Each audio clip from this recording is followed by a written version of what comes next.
Hey everyone, welcome back to the Art2Life podcast. Today I'm going to be talking about the metaphor inherent in art making, the life metaphor. And I love this subject. I talk a lot about this because it's how I teach, and first for myself and then for others. The ideas around art as a practice to grow your self-awareness for who you're becoming profoundly affects the kind of art you can make and the speed and progress you make. So every time I'm making art, I'm always thinking about how this relates to my life and just the process of making a picture. And I was sitting down to do this picture and I thought,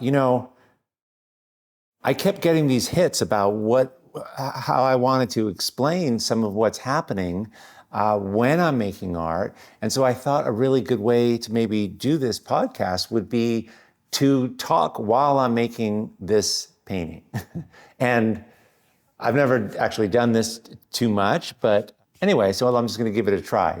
And obviously I'll show you what I'm making here. You can go to art2lifepodcast.com and there's links in the show notes where you can watch this as a video on YouTube. And we have a whole video of this so you can see as I'm making the art, but you can also just listen along with whatever you're doing right now in your day. So I got this white thing in front of me and there's always a resistance a little bit as to doing something, as to making art, as to about to create something. I want to create something, and I always feel this. I'm just so used to feeling this way that it just feels normal now. But it's not the best feeling in the world. There's a sense of, I don't know what this is going to be, and I'm trying to figure out ahead of time. I was driving in here this morning thinking, what am I going to make? What am I going to paint? How should this? And you can't figure it out, really. You can think a little bit about what you want to make, I guess.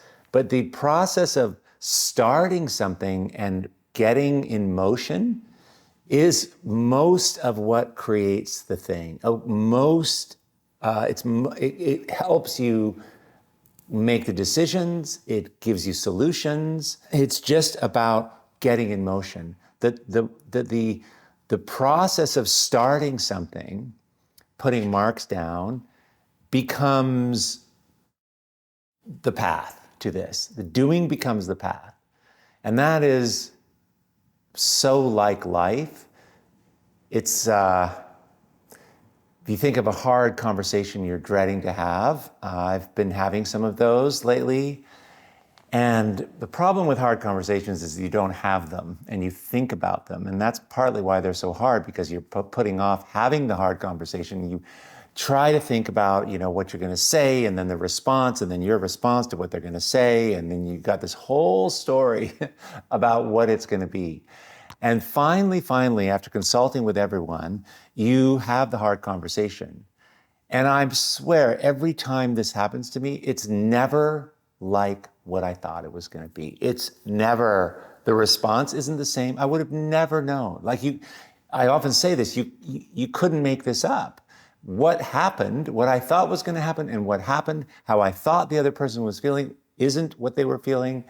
The response was different. What I said came out differently. The whole thing's totally different. So there's only so much thinking you can do to prepare yourself for this magical thing called art making, and really this magical thing called life making. It's the same. So that's the first kind of, I'm gonna go through a handful of these things. That's number one. Maybe 4 or 5, but that's number one. Thinking only gets you so far. It's going to end up being different. The answer comes from doing. The answer comes from starting. It doesn't have to be good. You don't have that hard conversation. You can just mutter a few words to get it going. It's always dreadful thinking about it, about to say something. And once you say something, it's oh my God, at least this is happening and I'm getting this going. And there's relief on both sides usually. Now, the next piece is we are sitting in front of a big white thing here, and there's nothing there, and I'm going to make it better. I'm going to put my intentions on this thing, and there is intimidation with that. There's intimidation with starting. You can't get this thing to feel less intimidating by thinking about it. It doesn't work. So the only way to do this is to start. And that is just, you could sit here and think about it and notice that in life and in art making, the longer you think about something, the longer you think about doing something, often the less likelihood will occur that you will do it. The more you do, the more you do. The less you do, you tend to do less and less and less. That's why it's so easy to fall out of like the gym routine or the painting, the practice of art making. After a couple days, it's like kind of more normal. And well, I haven't gone for 3 days. What's another 3 days? What's another week? What's another month? Right? So it's just knowing that the practice of starting breaks that. So just get in there and start it for nothing, no other reason except just to demonstrate to yourself that this is possible. That's a huge win. That I changed this thing. I mean, that's what I have a journal, right? And I've shared that with many of you guys, this journal practice where I'm making art practically every day. And no one's ever going to see it. Most of it's not very good. It's on a piece of paper inside of a journal, and I close the book. But what it does for me is it creates this memory, this idea that I'm doing it. And I did it. I did it this morning, and I'm going to do it tomorrow. And it's the whole thing, and it just builds on itself, as opposed to empty spaces where nothing's happening. The way out is by doing, is getting in motion. So check this out. I'm going to start on this, okay? And I will, as I'm laying my paint out, I'll talk about kind of this third idea here around playing and getting in motion. Painting and talking at the same time. Sometimes it's really actually helpful for me because I can't really concentrate, but I'm pouring paints out. I'm not thinking very hard here about the colors I'm going to use. I'm just putting things out. But the general idea that I feel relates so much to life is this idea of playing and becoming alive. And it's the foundation of everything we teach at Art2Life. It's the Creative Visionary Program.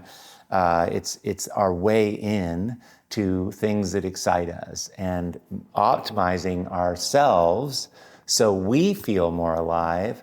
And when we feel that way, our art tends to feel the same. And that's kind of a really cool realization, and amazing once you understand that, because you just have to, it's easier to get yourself to feel a certain way than it is to make a really great piece of art.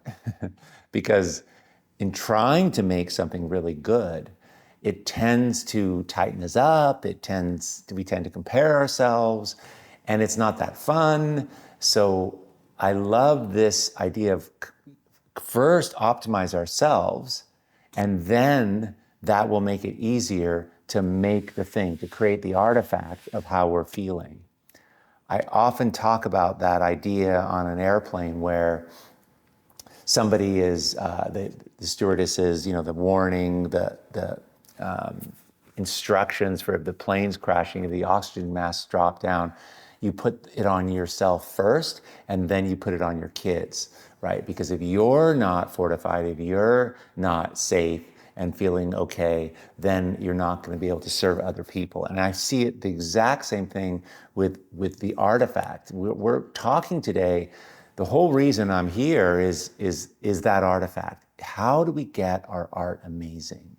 How do we do that? And it turns out it's much easier than than I was led to believe. And that's what I've spent my life teaching people. Like, there's ways to do this. And this idea of optimizing ourselves, of getting ourselves to feel like how we want our art to feel, makes it much, much more fun, makes it easier, and the quality of work, the business aspect of this, the kind of art that you make is strong and it holds up. And we've seen this. We have our Academy membership site of all our alumni, and they're crushing it in the world. Shows and awards and exhibitions. It's just this simple idea. So how do we get this going? And it's easier to talk than it is to paint, so I'm going to start painting here before I go too much further.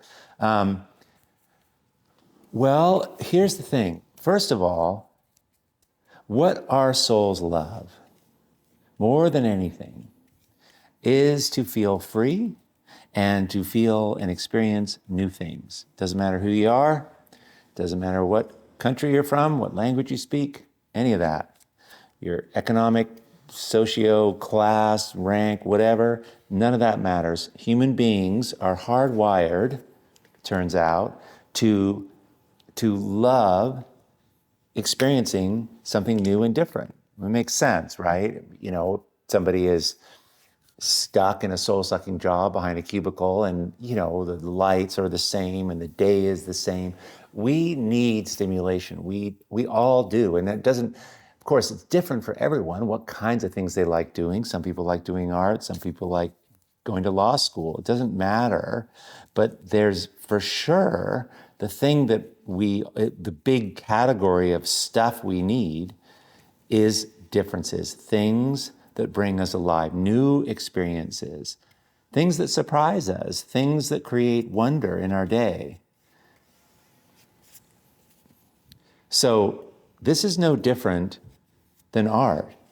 So right now, I am trying to talk and play with paint. I'm just doing a bunch of stuff, you guys. I'm just mixing up colors and playing around with just having fun, just trying things like this weird greeny yellow color. I don't really do this very much, this color. Rarely do I mix these colors together. This is kind of a fabulous color, this pea green color. And because it's different, and I'm not even hardly beginning, I'm not thinking at all about making this into something, I get to experiment. I get to play and try things. And this is another,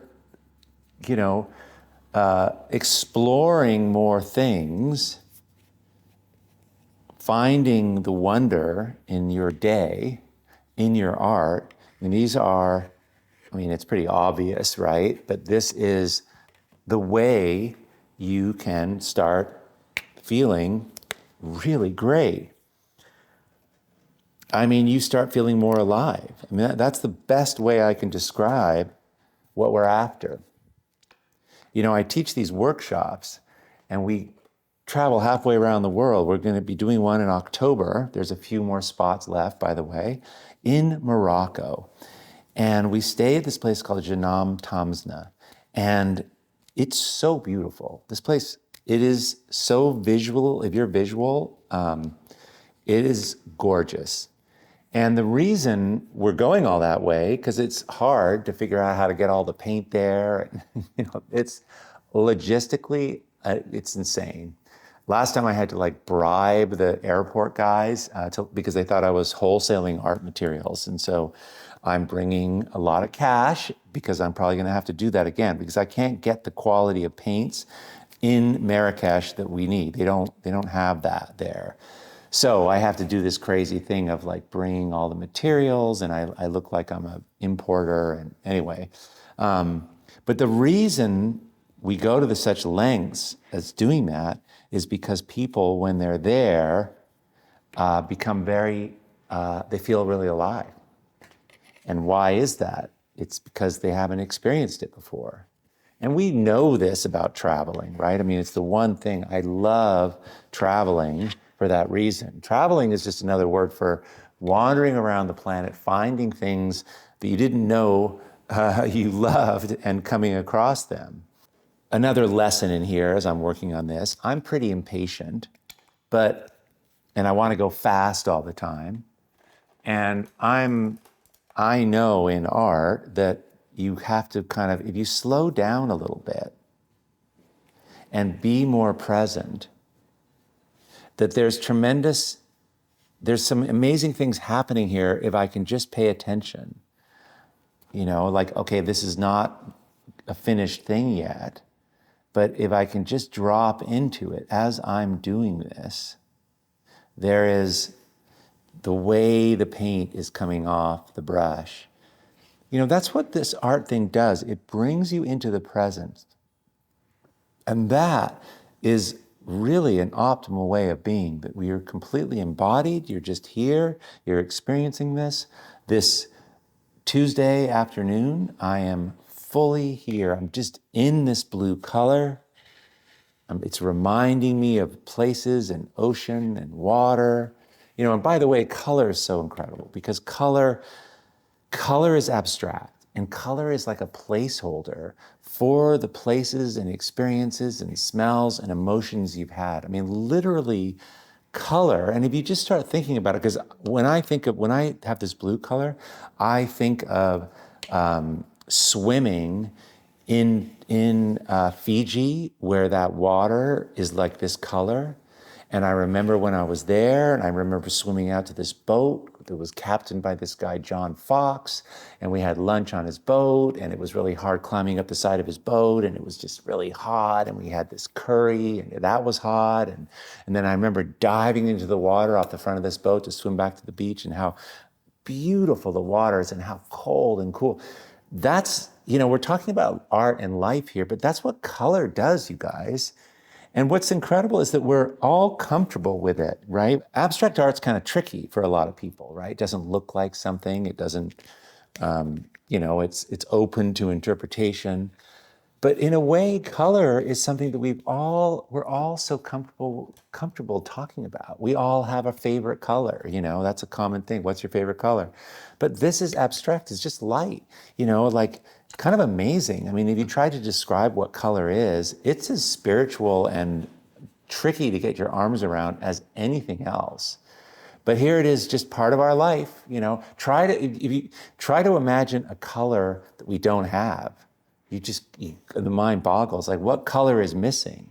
What is there a color? We are so used to the colors we have, but maybe there's a color out there. This is the kind of, and you bring in warm colors like this. And by the way, as I'm working on this, just like, I've done a lot of, traveling, and a day can feel kind of those days when you're just traveling, moving, and it feels so good to do something else when you don't have to be on a bus or a train or whatever, and you can just sit someplace. And that's a little bit of what's going on here when I'm bringing in these colors. I'm activating a place that feels kind of the same. If I put this color here, it does a little bit, but if I put this color over here, where there aren't colors like this, it activates this. This does more, it creates more over here than these other areas here. I'm bringing in different kinds of experiences and places into this. And you don't have to plan this part. I really teach a process of experimentation and play, not having a plan, as a practice, as a part of the process of your art making, where you just build this in, you just create this, build this in to your day, to your art making. And I tend to talk about it more in the beginning, just like how I'm working today. I'm doing this experimentation. I don't know what this is going to be, but I'm just talking and I'm experimenting and following what feels kind of good to me.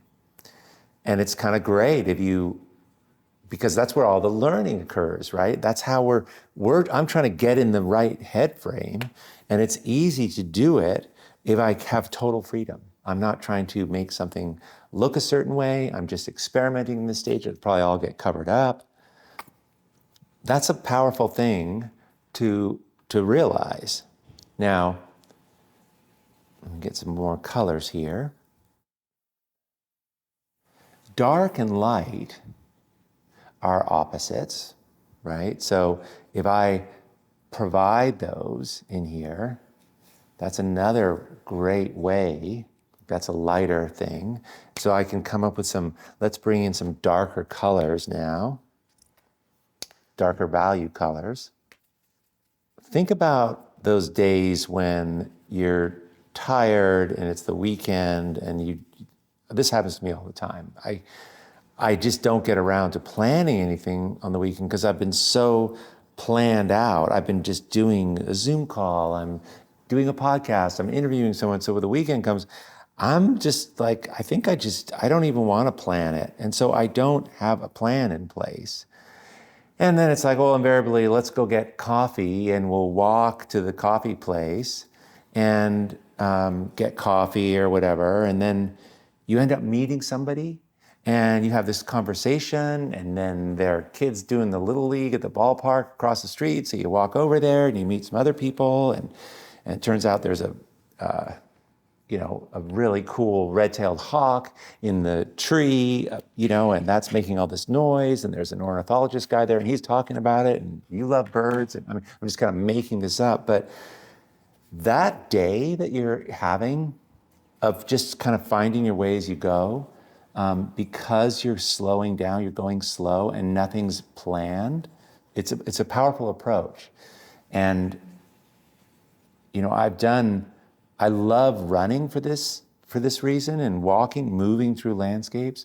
But compared to moving along at 40 miles an hour in a car with the windows up, walking or even bicycling,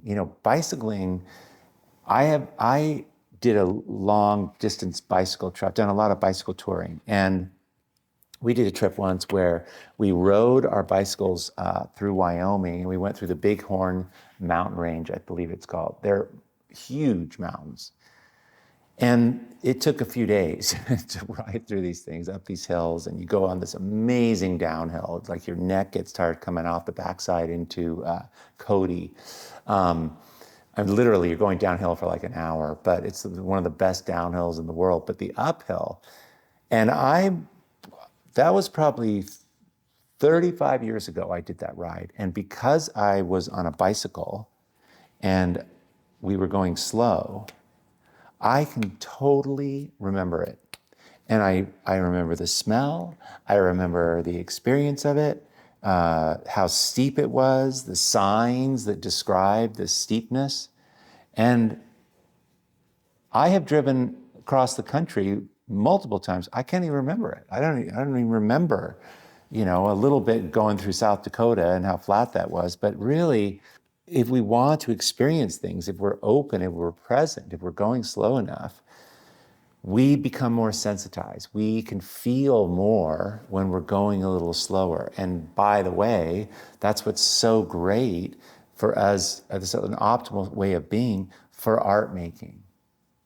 So right now, if we're just looking here, I am playing, I'm experimenting, I'm putting things on. And I think this is my favorite part of painting, just this part. Forget about anything else. Just the practice of this is so interesting. And it's so fun because it's like running a race, but it doesn't matter where you come in. And that's good to be able to do this, to stay connected to this. Why? Because you'll keep doing it, because it's a practice there's no pressure to it. It's just really, really fun. And things happen, and you feel more alive doing it. So I'm going to change my palette here.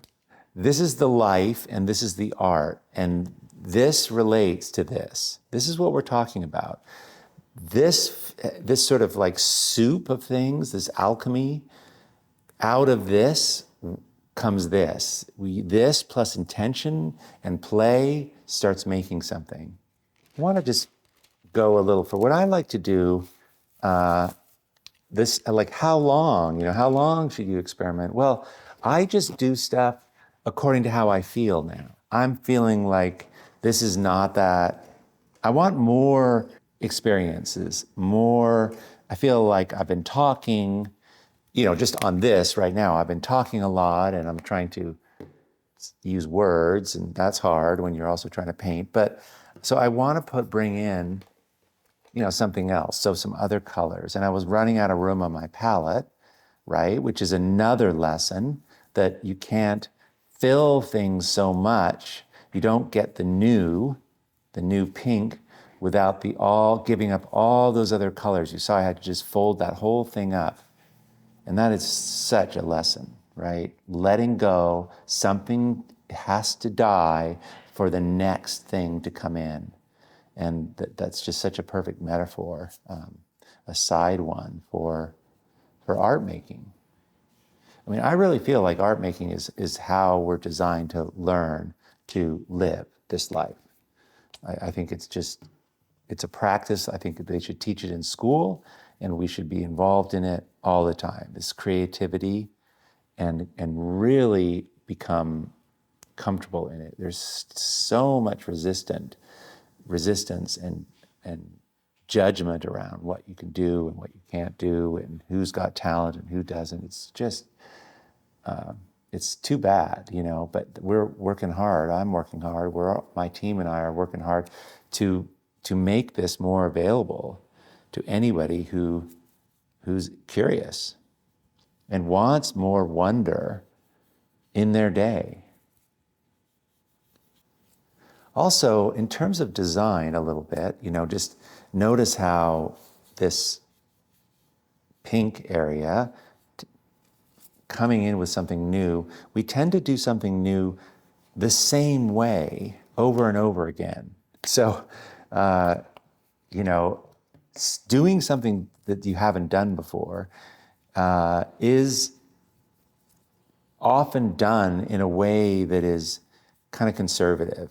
So just know that because you haven't done it before, it's like public speaking. The first time you do it, you just got to get it over with, and then you're going to get better at it. You're not going to come out and just, be blazingly confident. And that's just a nature of doing things a few times. So just starting it is important. And I see that, like, I brought this pink on, it was kind of wild, and I kind of made it all the same kind of marks. Okay, I'm going to bring some other colors in here.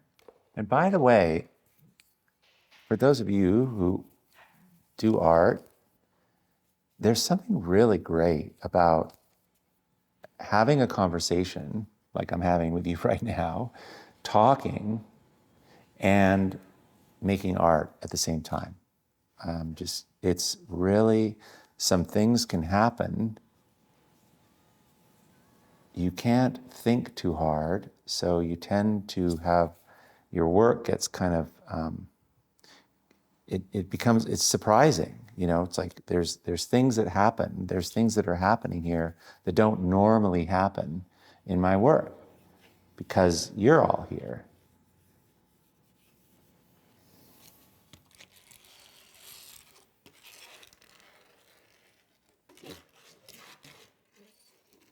Right now, if you hear that scratchy noise, I'm using a big brush on this picture.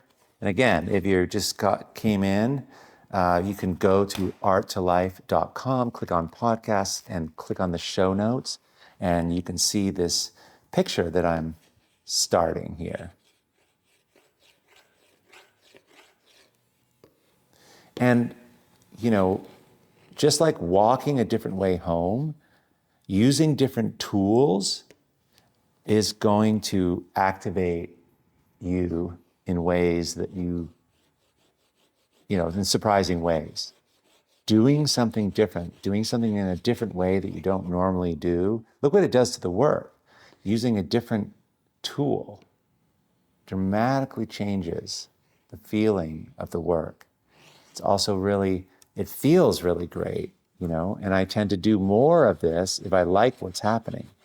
I love this drawing quality that I'm getting.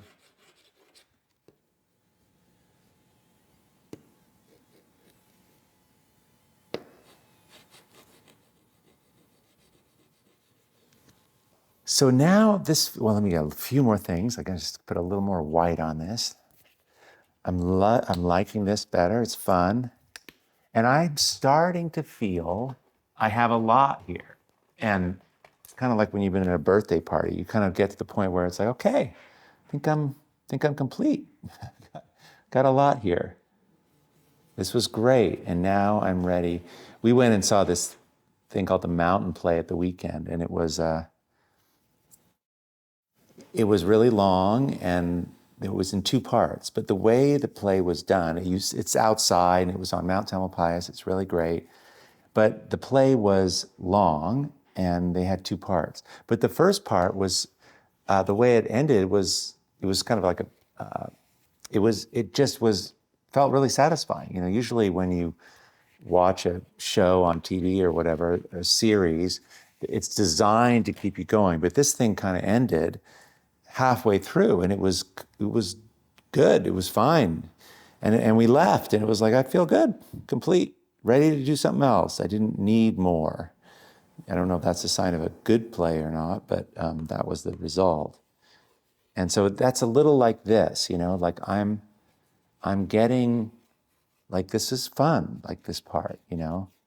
Okay, so anyway, you get the idea that it's just like a dog in a yard. When a dog comes to, we used to have this house, and it had this huge backyard area, and it was all fenced, and people would bring their dogs over, and the dogs would always run out the door, and they'd run into the yard, and they would run to all the boundaries of it. It would go to this corner, then it would go over here, and go over here, go over here.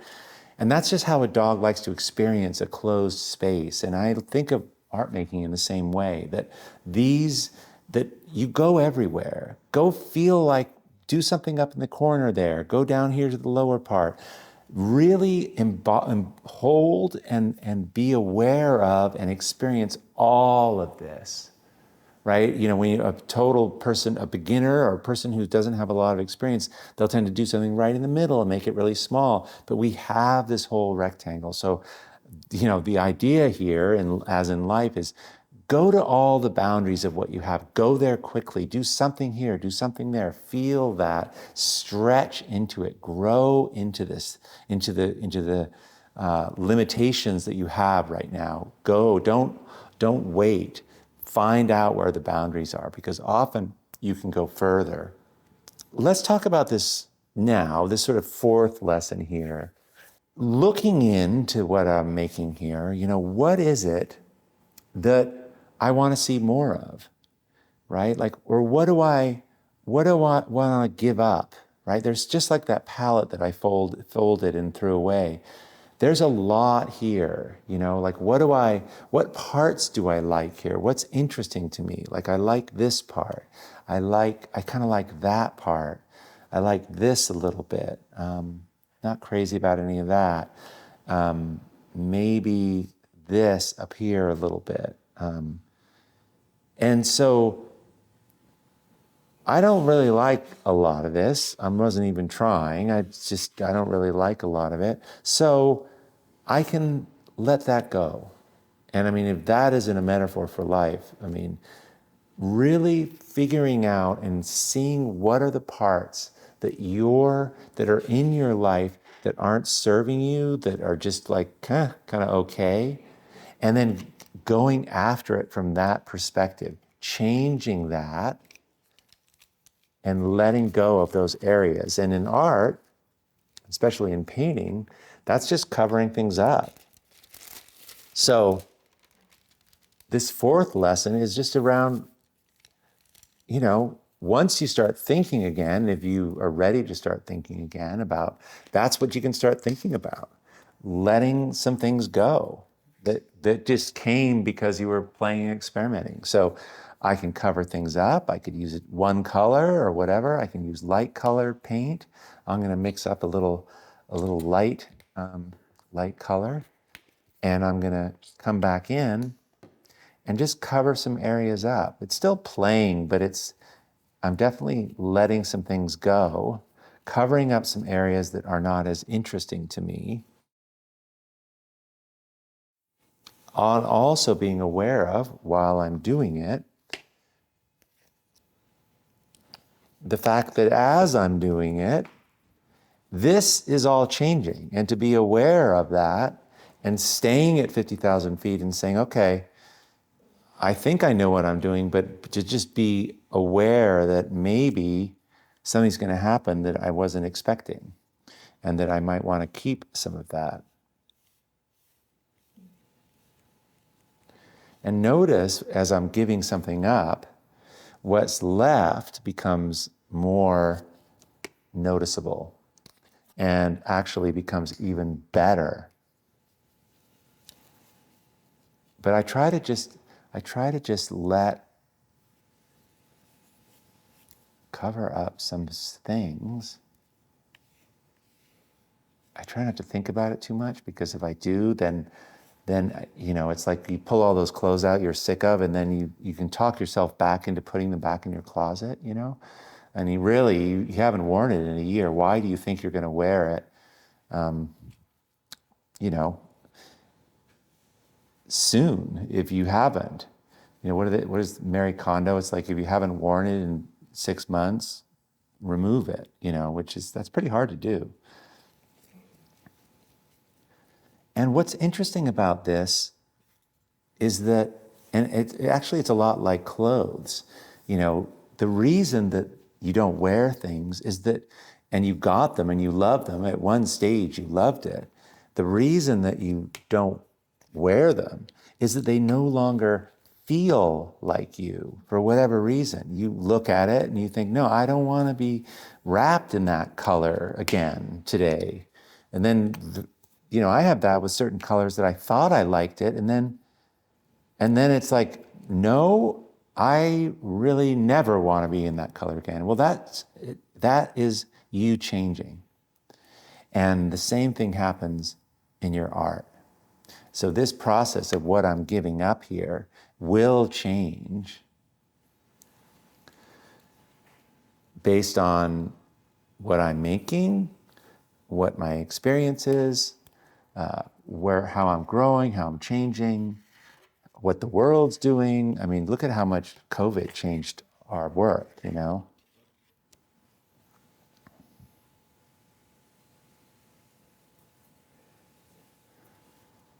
You think that you're going to lose things, but all that happens is that you end up getting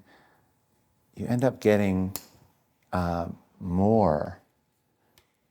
Rarely do you lose something, but you have to give something up first without the promise of something being replaced or returned in its place. But usually what comes back is far greater than what you gave up in art, and in life, for sure.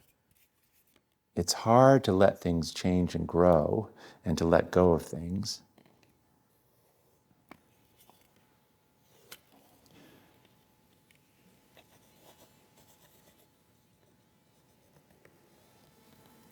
I'm in a process right now of letting go of a ton of things. And, you save things. Like, I have all these illustrations that I've made, and they're over there in the cabinet. I've got like 5,000 pictures I've made when I was an illustrator, and they're all ID'd, they all have numbers. I was thinking about this the other day, and it's a lot. These cabinets, they're these metal cabinets. I'm looking at them right now, and I can find them all. I mean, I've got pictures of every kind of animal, every kind of concept, And when I was doing this, I thought, and this is going to be so great to be able to find them all. And then it's like, what am I saving these for? Do I just have a giant sale on these things? I mean, it's just so funny. We think this is so permanent that we can never lose something. We never should let go of something. And now with these illustrations, I've spent so much time.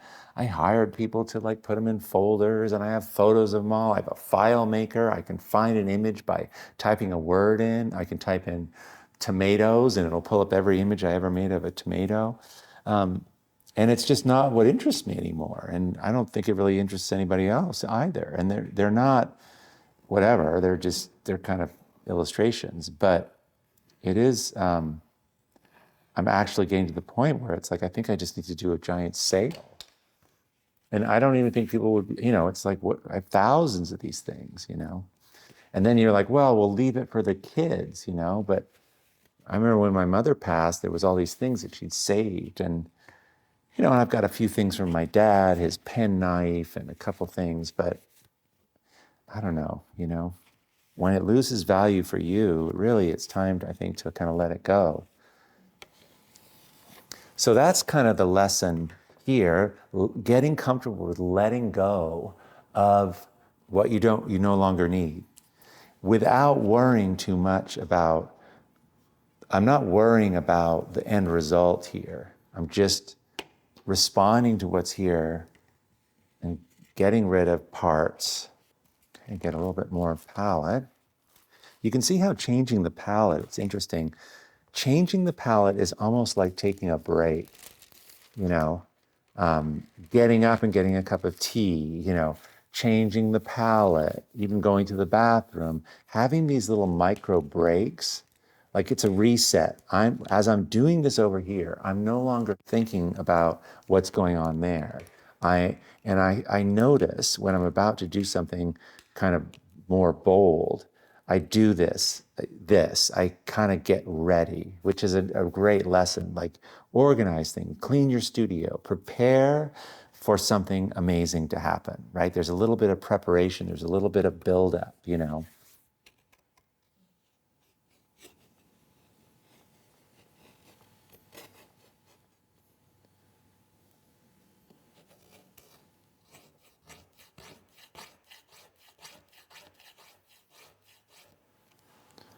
I love scraping back through, right? Going back through the risk of covering things up and finding what's underneath, right? We think it's all gone, but it's not.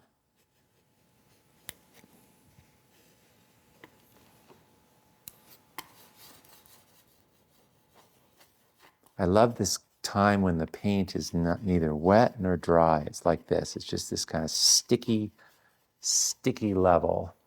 As I'm going here now, kind of the next sort of phase, or sort of the other aha point, has to do with kind of making what is left, right? Like I've gotten rid of all the stuff I don't like, and what I like, making it more prominent. Choosing the thing that is kind of working and doing it more. So that's what I'm doing here. I'm looking here, I'm liking that. I think I'm going to go bigger with that a little bit.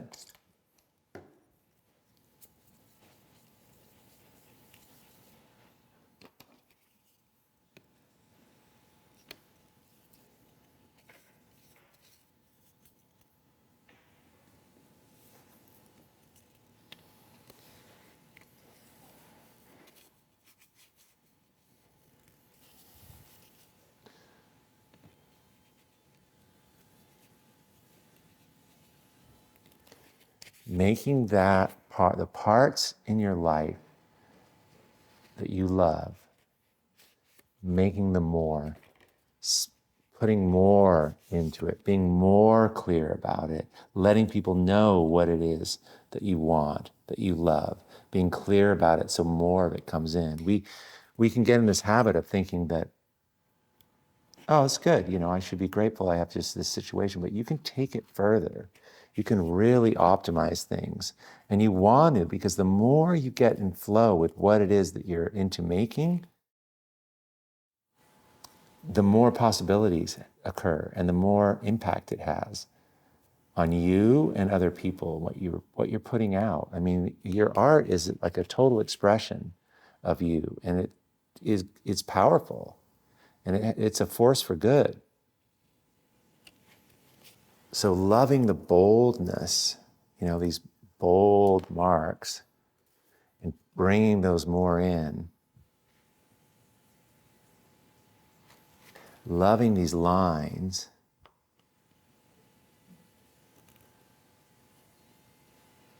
Doing more of them. I love that. Making it clearer.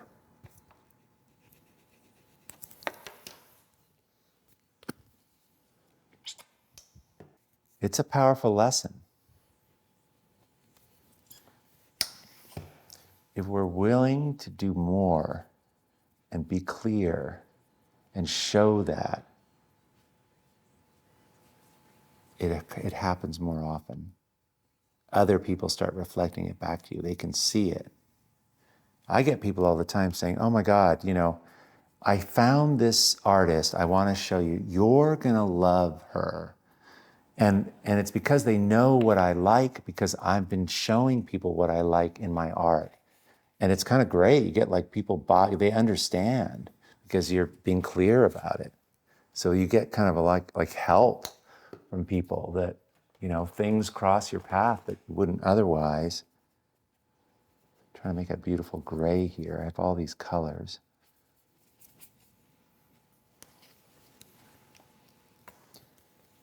This is so fun to,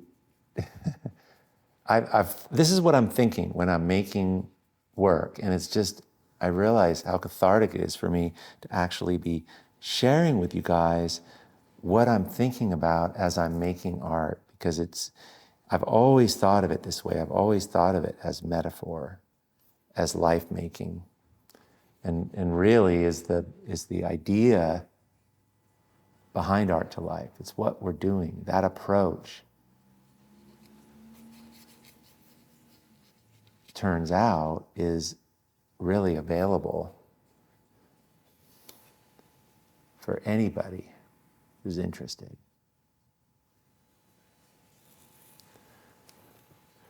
All right, so I can't even really see this. Maybe a little bit more yellow. Now I'm trying to, quickly scan here. I'm noticing the time, of course, it just goes so fast when I'm making art always. But I'm looking here at some of the things that I love, like some of this color, and I'm bringing some of this color back in.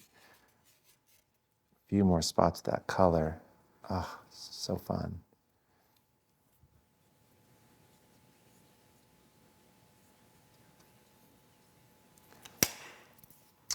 All right, you guys. Well, I hope you had as much fun as I did. And again, if you're here listening, go hop on over to art2life.com, click on podcasts, and you can see the start of this thing I made. I'm not quite sure I think it's so amazing, but it's something. God, see, it's so hard to stop. That's the problem. As you do art, as you're going on it, you become more sensitive to it, which is happening. And I'm adding things now that are slight improvements that I can just see it needs, because I've been staring at it for half an hour. Anyway, you guys, listen, thanks so much for being here. And we have a really cool little audio recorder at art2life.com under podcasts. There's a little yellow tab. You can click on it, and it says ask Nick a question or leave a comment. And it's really cool. It records your voice, and I put together episodes occasionally of some really cool questions and comments, and I talk back about them, and we have a conversation. So go ahead and let me know your thoughts on this, how you see the metaphor of life in your art making. I'd appreciate it. And if you have a friend who you think this could be helpful for, this podcast, please share it with them. It's just so great. We're seeing a lot of people sharing this, and leaving reviews is really, really helpful. And a rating, I so appreciate it. Thanks so much for being here, and I will see you next week right here. Okay, thanks everyone.